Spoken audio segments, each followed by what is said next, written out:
Hello students, आज हम जो टॉपिक पढ़ेंगे वो है ट्रिग्नोमेट्री। तो ये भी बेसिक मैथमेटिक्स का एक पार्ट होता है और फिजिक्स में कई जगह पर जो बेसिक मैथमेटिक्स है वो यूज होती है, तो हमें उसका बेसिक आइडिया होना चाहिए। तो थोड़ा सा हम आज ट्रिग्नोमेट्री के बारे में पढ़ेंगे, मेनली फिजिक्स के पॉइंट ऑफ व्यू से, जितना फिजिक्स में यूज होता है। मैथ्स में वैसे ही बहुत वास्ट टॉपिक होता है, तो जो मैथ्स बैकग्राउंड वाले बच्चे हैं वो मैथ्स में इसको डिटेल में पढ़ते ही हैं और पढ़ेंगे। अगर नहीं पढ़ा है तो हम इसको बेसिक लेवल पे पढ़ेंगे जितना फिजिक्स के लिए रिक्वायर्ड होता है। तो अगर मैथ्स वाले बच्चे जो हैं उन्होंने अभी तक नहीं पढ़ा है मैथ्स में, तो वो इसको यूज कर पाए फिजिक्स में। और जो मेडिकल एग्जाम देने वाले बच्चे हैं उनके लिए भी ये ज़्यादा हेल्पफुल है, क्योंकि वो इसको मैथ्स में तो पढ़ेंगे नहीं, तो उनको यहीं पर इसको समझना पड़ेगा और फिजिक्स में इसका एप्लीकेशन करना फिर उनको आना चाहिए। तो सबसे पहले हम बात करते हैं एंगल। तो एंगल एक कोण। तो एंगल क्या होता है? तो एंगल बेसिकली क्या होता है, कोई भी दो लाइंस हैं, उन दो लाइंस के बीच में जो भी एक, बेसिकली हम ये बोले कि कोई भी दो लाइंस हैं, उन दो लाइंस को दूर करने वाला ये जो एक वेरिएबल है उसको क्या बोला जाता है? एंगल बोल दिया जाता है। जितनी ज्यादा दूर होंगी ये लाइन, एंगल उतना ज्यादा होगा। जितनी नजदीक होंगी ये लाइन, एंगल उतना कम होगा। अब मैथमेटिकली इसको कैसे डिफाइन किया जाता है? तो अगर एक सर्कल है और यूनिट रेडियस का है, मतलब उसका जो रेडियस है 1 यूनिट है, तो ये जो एंगल होगा थीटा, ये किसके बराबर हो जाएगा? इस आर्क की लेंथ के बराबर, जो आर्क सेंटर पे एंगल सबटेंड कर रही है। ठीक है, तो अगर एक आर्क है ए बी, वो सेंटर पे थीटा एंगल सबटेंड कर रही है और इस सर्कल का जो रेडियस है 1 यूनिट है, तो जो थीटा है वो किसके बराबर हो जाएगा? Length of arc A B के बराबर हो जाएगा। ठीक है, कब? अगर ये 1 यूनिट है। और अगर जनरल बात करें, कोई भी सर्कल है जिसका रेडियस आर है, तो इसमें एंगल कैसे डिफाइन होगा? तो इसमें एंगल कैसे डिफाइन होगा? Length of arc A B divided by radius of the circle. तो ये जनरल डेफिनेशन होती है। अगर रेडियस को 1 यूनिट रख देंगे तो एंगल आर्क लेंथ के बराबर आ जाएगा। ठीक है, तो this is the basic definition of angle. अब एंगल हम देखें तो एंगल जो है लेंथ अपॉन लेंथ का रेशियो है। ये लेंथ है और रेडियस भी क्या होता है? लेंथ। तो जो एंगल है ये एक डायमेंशन लेस क्वांटिटी होती है, इसकी कोई डायमेंशन नहीं होती। हाँ, लेकिन इसकी यूनिट असाइन की जाती है। तो इसकी जो एसआई यूनिट होती है वो एसआई यूनिट होती है रेडियन, जिसको हम डिनोट करते हैं या तो आर ए डी रेड लिख के या सबस्क्रिप्ट में सी लिख के। जैसे अगर कोई एंगल है, मान लीजिए 20 रेडियन, तो हम इसको कैसे लिख सकते हैं? 20 आर ए डी रेडियन या 20 के ऊपर छोटा सा सी लगा देंगे। वैसे ये कम ही यूज होती है यूनिट्स, सी वगैरह। तो ये एसआई यूनिट होती है रेडियन। ठीक है, और बाकी कैसी क्वांटिटी है? ये डायमेंशन लेस क्वांटिटी है, इसकी कोई डायमेंशन नहीं होती क्योंकि ये लेंथ्स का रेशो है। ठीक है, आ रहा है समझे? अब एंगल की एक और कॉमन यूनिट होती है और वो यूनिट होती है डिग्री। तो डिग्री जैसे जानते ही हैं ज्यादातर लोग कि एक पूरा सर्कल जो सेंटर पे एंगल बनाता है वो होता है 360 डिग्री। तो अगर हम देखें ये 1 यूनिट रेडियस का अगर सर्कल माने और ये आर्क की लेंथ जो है यही एंगल के बराबर होती है, तो और एक सर्कल का जो पेरीमीटर है, टोटल लेंथ है, वो 2 पाई आर के बराबर होता है। ठीक है, तो अगर इस सर्कल की हम बात करें यूनिट रेडियस की, तो इसकी जो टोटल लेंथ है वो 2 पाई के बराबर हो जाएगी। क्यों? क्योंकि आर 1 हो गया, तो 2 पाई इसकी टोटल लेंथ हो जाएगी और वही एंगल हो जाएगा। यानी कि ये जो पूरा सर्कल है सेंटर पे कितना एंगल सबटेंड करेगा? 2 पाई रेडियन। और हम जानते हैं कि सर्कल जो सेंटर पे टोटल एंगल सबटेंड करता है वो 360 डिग्री होता है। तो 2 पाई जो है ये 360 डिग्री के बराबर होगा। अच्छा, कई बार हम ये रेडियन जब है इसको लिखते नहीं, कॉमनली कोई भी यूनिट नहीं लिखी होती, उसका मतलब है कि हम रेडियन की बात कर रहे हैं। डिग्री ये इससे डिनोट करते हैं, सबस्क्रिप्ट में ये ऐसे सर्कल बना देते हैं, तो डिग्री मेंशन करना पड़ता है, ठीक है, जनरली। और अगर कुछ नहीं लिखा है तो कॉमन कन्वेंशन है वो रेडियन में हमने दिया हुआ है। तो 2 पाई रेडियन किसके बराबर होता है? 360 डिग्री, यानी कि पाई रेडियन जो है 180 डिग्री के बराबर हो जाएगा। तो ये एक इंपॉर्टेंट रिलेशन होता है डिग्री और रेडियन में। या फिर हम ऐसा भी बोल सकते हैं कि 1 radian is equal to 180 by pi degree. और अगर हम 1 डिग्री की बात करें तो 1 degree is equal to pi by 180 radian, ठीक है। इनका यूज होता है कई बार अगर हमें डिग्री को रेडियन में कन्वर्ट करना हो तो। जैसे अगर हमें 30 डिग्री लिखना है, इसको किस में लिखना है? रेडियन में।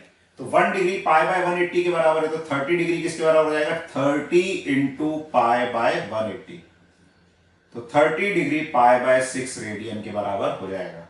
और ऐसी रेडियन को अगर डिग्री में कन्वर्ट करना है, जैसे 2 रेडियन है मान लीजिए, तो 2 रेडियन कितने डिग्री के बराबर होगा? तो 1 रेडियन 180 बाय पाई के बराबर है, तो 2 रेडियन जो है 360 डिग्री बाय पाई के बराबर हो जाएगा। यहां पे जो पाई है, ध्यान रखना जब हम उसको एज ए रेडियन यूज कर रहे हैं तो पाई को जो क्या ये लिखना है 22/7 या 3.14, वैसे हम लिखकर इसको सॉल्व करेंगे, ठीक है, समझ आ रहा है। तो ये हमें थोड़ा सा एंगल के बारे में पता होना चाहिए कि एंगल को कैसे डिफाइन किया जाता है, डिग्री और रेडियन में क्या रिलेशन होता है। उसके बाद एंगल जो है इसकी यूनिट होती है क्या? रेडियन। एक और चीज होती है सॉलिड एंगल, उसकी यूनिट होती है स्टेरेडियन, ठीक है। तो ये दोनों डायमेंशन लेस होते हैं लेकिन इनकी यूनिट्स होती हैं, और ये दोनों डिराइव्ड क्वांटिटीज होती हैं, ठीक है, फंडामेंटल क्वांटिटीज नहीं होती हैं। तो ये थोड़ा सा हमें एंगल के बारे में पता होना चाहिए और डिग्री और रेडियन के कन्वर्जन के बारे में पता होना चाहिए। अब हम डिस्कस करते हैं measurement of positive and negative angles. तो हमने एंगल देखा किस तरह से डिफाइन किया जाता है और उसकी एसआई यूनिट क्या होती है, ठीक है, रेडियन होती है। अब एंगल को भी पॉजिटिव या नेगेटिव मेजर किया जाता है, क्यों? अंडरस्टैंडिंग के लिए। जैसे अगर मैं बोलूं कि कोई लाइन एक्स एक्सिस से 30 डिग्री का एंगल बना रही है, अब वो 30 डिग्री ऊपर बना रही है या नीचे बना रही है, ये इंफॉर्मेशन कैसे पता चलेगी? क्योंकि 30 डिग्री ऊपर भी हो सकता है, नीचे भी हो सकता है, मतलब इन दो लाइन के बीच का एंगल भी 30 डिग्री हो सकता है, इन दो लाइन के बीच का एंगल भी 30 डिग्री हो सकता है। तो उसके लिए क्या करते हैं, हम एक कन्वेंशन डिसाइड कर लेते हैं। क्या कन्वेंशन डिसाइड कर लेते हैं कि अगर positive direction of x axis से एंटी क्लॉकवाइज जो एंगल हम मेजर करेंगे वो पॉजिटिव मेजरमेंट आएगा, तो ये पॉजिटिव एंगल आएगा। समझ आ रहा है? Positive direction of x axis से कैसा? एंटी क्लॉकवाइज अगर हम मेजर करते हैं तो वो मेजर पॉजिटिव एंगल का होगा। और अगर एक्स एक्सिस से क्लॉकवाइज मेजर हम करते हैं तो ये हमें नेगेटिव एंगल दे देगा, ठीक है। तो क्लॉकवाइज जो मेजर है वो नेगेटिव एंगल दे देगा। और जरूरी नहीं है कि ये एंगल 90 से छोटा ही हो सकता है, जैसे ये दो लाइन के बीच का एंगल 90 होगा। ये ऐसे भी केसेस हो सकते हैं कि ये एक्स एक्सिस है, यहां पे कोई लाइन है, अब हम अगर ये एंगल मेजर कर रहे हैं तो ये पॉजिटिव एंगल होगा। जैसे मान लो ये एंगल सपोज 120 डिग्री है, तो इस एंगल थीटा को हम क्या लिख देंगे? Plus 120 degree. हाँ, लेकिन अगर कोई इसको यहां से मेजर करेगा और उसको वो थीटा बोलेगा, या इसको मैं थीटा डैश बोल देता हूं, तो थीटा डैश, अब इसको कैसा लिखना पड़ेगा? अगर हम कन्वेंशन के हिसाब से बात करें तो नेगेटिव, अब टोटल एंगल कितना होता है? 360। कौन सा? एक पूरे कंप्लीट सर्कल का जो एंगल है वो 360 होता है। तो ये अगर 360 है, उसमें से 120 माइनस कर देंगे तो थीटा डैश आ जाएगा। तो थीटा डैश क्या आएगा? 360 माइनस 120। लेकिन ये नेगेटिव मेजर हुआ तो इसके साथ एक माइनस साइन लगा देंगे। तो 360 माइनस 120 होता है 240, क्या आएगा? Minus 240 degree. और अगर बाई चांस इसको रेडियन में लिखना है तो रेडियन में क्या होता है? तो इसको पाई बाय 180 से मल्टीप्लाई कर देंगे तो 120 इंटू पाई बाय 180। क्यों? क्योंकि 1 डिग्री पाई बाय 180 रेडियन के बराबर होता है। तो 0 से 0 कट गया, 12 और 18 का कॉमन फैक्टर है 6, तो ये आ जाएगा 2π/3 अगर हम रेडियन में लिखेंगे, और ऐसे 240 डिग्री इसका डबल हो जाएगा 120 का, तो -4π/3।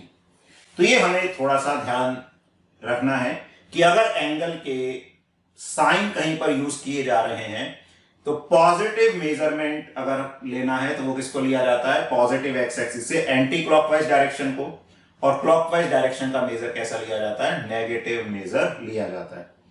ठीक है, तो ये पॉजिटिव और नेगेटिव एंगल का हमको आइडिया होना चाहिए। अब हम देखते हैं 6 बेसिक ट्रिग्नोमेट्रिक रेशियोज। तो क्या कौन सी होती है, sine theta, cos theta, tan theta, cosec theta, sec theta and cot theta. अब इनको हम समझते हैं कि होता क्या है।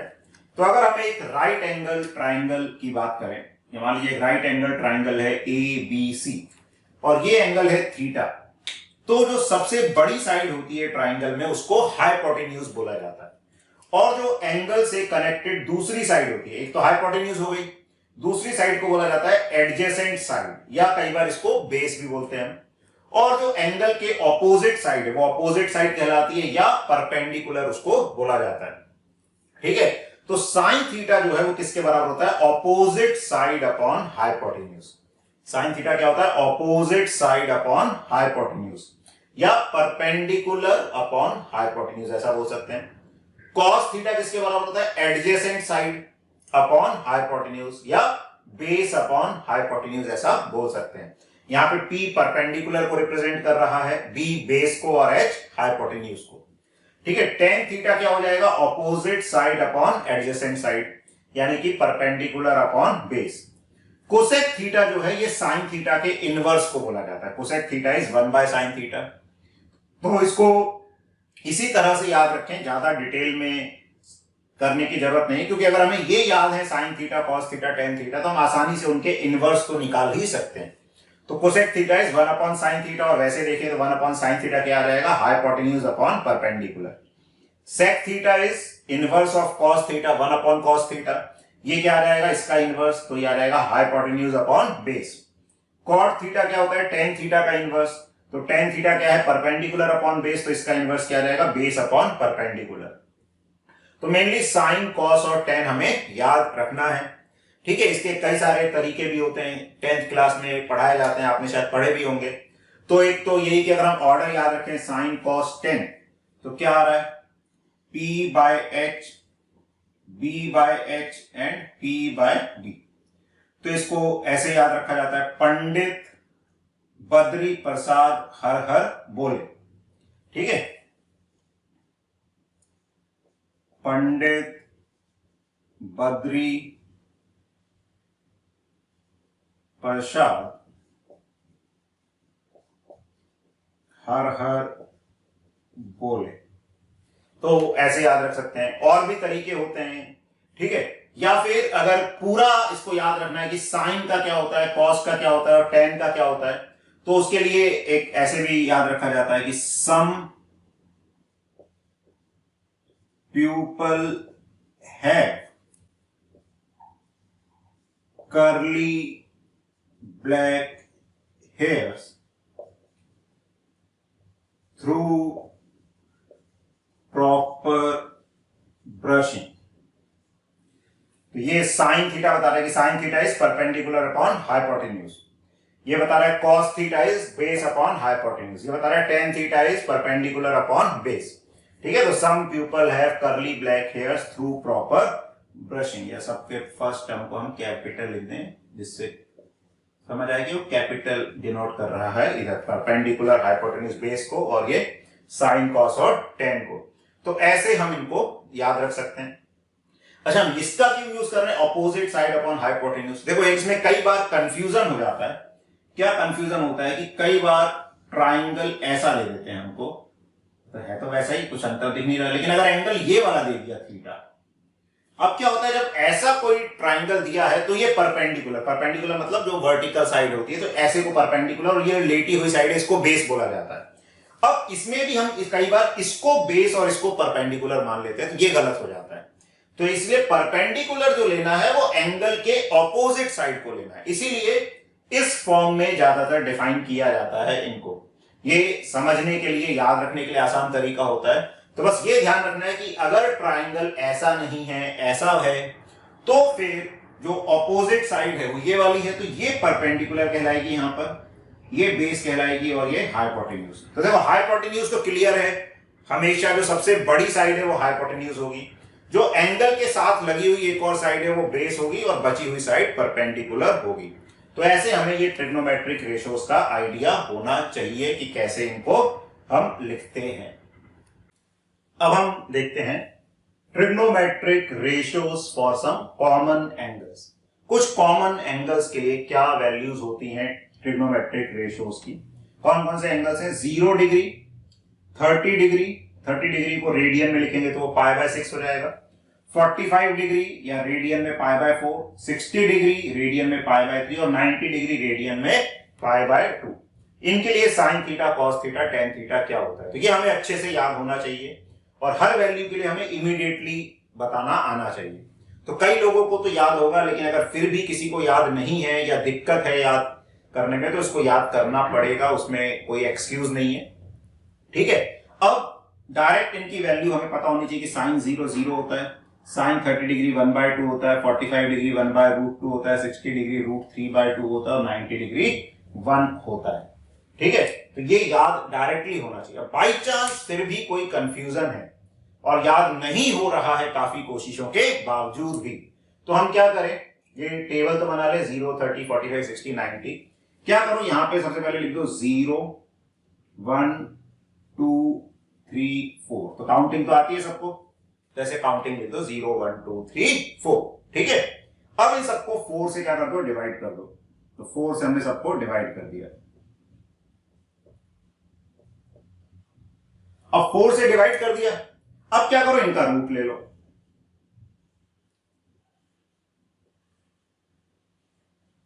तो 0/4 0 आएगा, उसका रूट निकालोगे तो 0 ही आ जाएगा।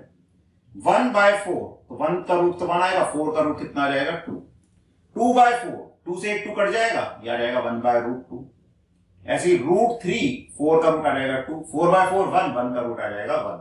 तो ऐसे हम इसको आसानी से निकाल सकते हैं और इस तरह से भी याद रख सकते हैं। वैसे तो इमीडिएटली हमें आना चाहिए कि कोई पूछे साइन 60 डिग्री तो फटाफट √3/2, साइन 90 डिग्री 1। लेकिन अगर फिर भी बहुत मेहनत करके भी याद नहीं हो पा रहा है तो हम इस तरीके से उसको निकाल सकते हैं। अब कॉस थीटा जो है इसका रिवर्स हो जाता है।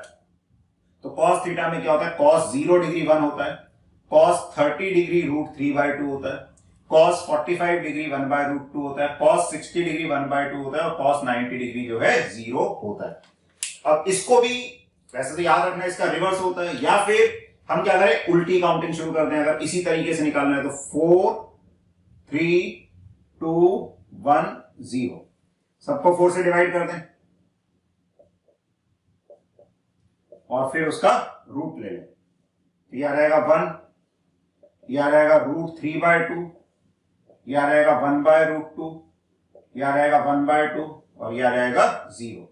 तो इस तरह से ये साइन थीटा कॉस थीटा निकाले जा सकते हैं। लेकिन जैसा मैंने पहले बताया, याद रखना है, फटाफट कोई भी पूछे साइन 30 डिग्री कॉस 30 डिग्री तो हमें इमीडिएटली आंसर बताना आना चाहिए, उसको हमारे दिमाग में इमीडिएटली क्लिक करना चाहिए कि वो क्या होता है।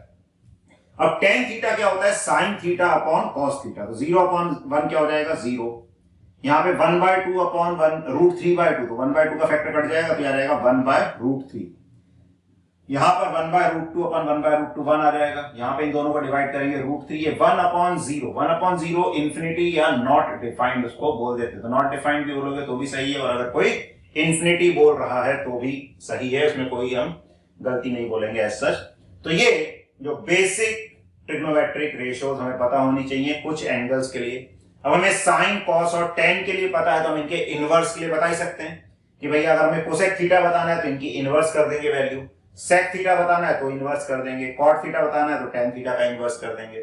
तो इस तरह से हम इन कॉमन एंगल्स के लिए ये जो ट्रिग्नोमेट्रिक रेशियोज हैं इनकी वैल्यूज आसानी से लिख सकते हैं और ये अच्छे से आनी चाहिए, कई जगह पर यूज होगी। और वहां पर ऐसा नहीं है कि हम सोचते रहे अरे यार साइन 60 डिग्री क्या होता है, साइन 30 डिग्री क्या होता है, वहां फटाफट आनी चाहिए क्योंकि ये क्वेश्चन नहीं होगा, क्वेश्चन का एक छोटा सा पार्ट होगा जिसमें हमें 1 सेकंड भी वेस्ट नहीं करना है। ठीक है, अब कई बार ऐसे सवाल आ जाते हैं जिसमें हमें ऐसा कुछ दे दिया कि sine theta is 2/3, find cos theta and tan theta. अब हम साइन थीटा 2/3 ये जानते ही नहीं किस एंगल के लिए होगा। क्यों? क्योंकि जो कॉमन एंगल्स हमने देखे 0, 30 डिग्री, 60 डिग्री, 45 डिग्री, 90 डिग्री, उनके लिए तो ये वैल्यू आती नहीं है। तो फिर हमको लगता है कि अब इसमें हम थीटा कैसे फाइंड करें। और अगर थीटा फाइंड भी कर लोगे, मान लो थीटा आ गया सपोज 68 डिग्री, तो फिर 68 के लिए कॉस थीटा टेन थीटा कैसे निकालोगे? तो देखो ऐसे हर क्वेश्चन के लिए जरूरी नहीं है कि हमें एंगल निकालना है। हमें साइन थीटा पता है और कॉस थीटा टेन थीटा पूछा है, एंगल तो पूछा भी नहीं है। ठीक है, तो हमें एंगल बताने की ऐसा जरूरत नहीं है। तो फिर क्या करोगे ऐसे क्वेश्चंस में? तो ऐसे क्वेश्चन करने का तरीका जो होता है, इसमें क्या करो, एक राइट एंगल ट्रायंगल बना लो। तो एक राइट एंगल ट्रायंगल हमने बना लिया, ये एंगल हमने बोल दिया थीटा। अब साइन थीटा क्या होता है? साइन थीटा होता है परपेंडिकुलर अपॉन हाइपोटेन्यूज। तो साइन थीटा अगर 2/3 है तो इस ट्रायंगल के हिसाब से ये वाली साइड 2 हो जानी चाहिए और ये वाली साइड क्या हो जानी चाहिए? 3 हो जानी चाहिए। अब हम ये साइड निकाल लें तो फिर हम cos थीटा tan थीटा बता सकते हैं। इस साइड को मैं x मान लो। अब ये साइड कैसे निकलेगी? ये साइड निकलेगी पाइथागोरस थ्योरम से। पाइथागोरस थ्योरम आप सब जानते हैं कि जो बेस का स्क्वायर है प्लस परपेंडिकुलर का स्क्वायर है वो हाइपोटेन्यूज स्क्वायर के बराबर होता है। तो x square plus 2 square is equal to 3 square. तो x square plus 4 is equal to 9। x square is equal to 9 minus 4 that is 5। तो x इज इक्वल टू √5 आ जाएगा। तो ये x की वैल्यू आ गई √5। अच्छा, कई बार मैथमेटिक्स वाले बच्चे बोलते हैं अरे सर यहाँ पे प्लस माइनस भी लगाओ। हाँ, मैथमेटिकली वो x प्लस माइनस √5 होता है, लेकिन हम फिजिकली बात कर रहे हैं यहाँ पर कि ये साइड नेगेटिव तो हो नहीं सकती, पॉजिटिव ही होगी। इसलिए हमें फिजिकली वही वैल्यू लेनी है जो यहाँ पर सेटिस्फाई होगी। ठीक है, तो ये आ गया। अब हमें cos थीटा बताना था। तो cos थीटा क्या होता है? Base upon hypotenuse. तो बेस कितना आ गया? √5। तो √5/3 ये cos थीटा आ गया। और tan थीटा, तो tan थीटा क्या होता है? Perpendicular upon hypotenuse. तो tan थीटा आ गया 2/3, सॉरी परपेंडिकुलर अपॉन बेस, तो 2/√5, ये tan थीटा आ गया। तो अगर ऐसे कोई भी एक ट्रिग्नोमेट्रिक रेशियो दिया हुआ है तो राइट एंगल ट्रायंगल ड्रॉ करके हमें दो साइड का आइडिया लग जाएगा। तीसरी साइड पाइथागोरस थ्योरम से निकाल लेंगे और फिर हम आसानी से बाकी किसी भी ट्रिग्नोमेट्रिक रेशियो को फाइंड कर सकते हैं। ठीक है, अब हम देखते हैं दो कॉमन एंगल्स जो फिजिक्स में कई जगह पर यूज होते हैं, क्योंकि उनकी वैल्यू थोड़ी अच्छी होती है तो कैलकुलेशन आसान हो जाती है। कौन से दो एंगल्स हैं? 37 डिग्री एंड 53 डिग्री। तो ये दो एंगल्स फिजिक्स में काफी ज्यादा यूज होते हैं, तो इनके लिए भी हमें ट्रिग्नोमेट्रिक रेशियोज की वैल्यू पता होनी चाहिए। तो अगर हमें ये ट्राइंगल बनाए 3, 4, 5 वाला एक राइट एंगल ट्राइंगल, ठीक है, ये ट्रिपलेट होती है 3, 4, 5 की, मतलब 3 स्क्वायर प्लस 4 स्क्वायर किसके बराबर होगा? 5 स्क्वायर के बराबर होगा। तो इसमें ये जो छोटी साइड है उसके ऑपोजिट छोटा एंगल होगा, बड़ी साइड है उसके ऑपोजिट बड़ा एंगल होगा। तो ये एंगल तो 90 डिग्री हो गया, ये वाला एंगल जो है ये 37 डिग्री का होता है और ये वाला एंगल 53 डिग्री का होता है। अब हमें ये एंगल पता है और अगर ये ट्राइंगल पता है तो इससे हम साइन कॉस टेन बता सकते हैं दोनों ही एंगल के लिए। तो आप इस वीडियो को पॉज करके जल्दी से खुद से लिखने की कोशिश कीजिए। साइन 37 कॉस 37 टेन 37 क्या आएगा, इसी साइन 53 कॉस 53 टेन 53 क्या आएगा। ठीक है, और फिर देखिए कि आपने सही लिखा है या नहीं, आपको क्लैरिटी आई है या नहीं आई है। ठीक है, और फिर आप अपना सॉल्व करने के बाद इस वीडियो को आगे प्ले करिए। चलिए, तो आपने अब अपने आप से ट्राई किया होगा, तो अब हम इसको देखते हैं क्या होगा। तो साइन 37, तो साइन 37 क्या हो जाएगा? Perpendicular upon hypotenuse. तो 37 के लिए परपेंडिकुलर क्या हो गया? 3 और ये साइड हो गई 5, तो ये आ जाएगा 3/5। cos 37 बेस अपॉन हाइपोटेन्यूज, तो ये कितना हो जाएगा? 4/5। tan 37 is perpendicular upon base, तो हो जाएगा 3/4। ठीक है, ऐसे 53 डिग्री के लिए जो परपेंडिकुलर है वो बेसिकली ऑपोजिट साइड होती है, तो परपेंडिकुलर क्या हो जाएगा? 4 और हाइपोटेन्यूज क्या हो गया? 5। तो साइन 53 आ जाएगा 4/5। cos 53 इसके लिए बेस हो जाएगा 3 और ये हो जाएगा हाइपोटेन्यूज तो 5 ही है, तो 3/5। और tan 53 परपेंडिकुलर अपॉन बेस, तो 4/3। तो हमें ये वैल्यूज भी याद रखनी है, ये भी हमारे को फ्रीक्वेंटली बताना आनी चाहिए, हमारे दिमाग में क्विकली क्लिक करना चाहिए कि क्या वैल्यू होती है, क्योंकि ये भी कई जगह पर काम आती है और ये क्वेश्चन का एक छोटा सा पार्ट होगा। ऐसा नहीं कि हम इसको निकालने में ही 1 मिनट बर्बाद कर दें, क्योंकि क्वेश्चन करने के लिए ही हमको टोटल 1.5-2 मिनट मिलते हैं। ठीक है, तो इसलिए ये वैल्यूज भी अच्छे से याद रखनी है। ये जो 2 कॉमन एंगल्स यूज होते हैं फिजिक्स में, इनके लिए साइन कॉस टेन की क्या वैल्यूज होती हैं।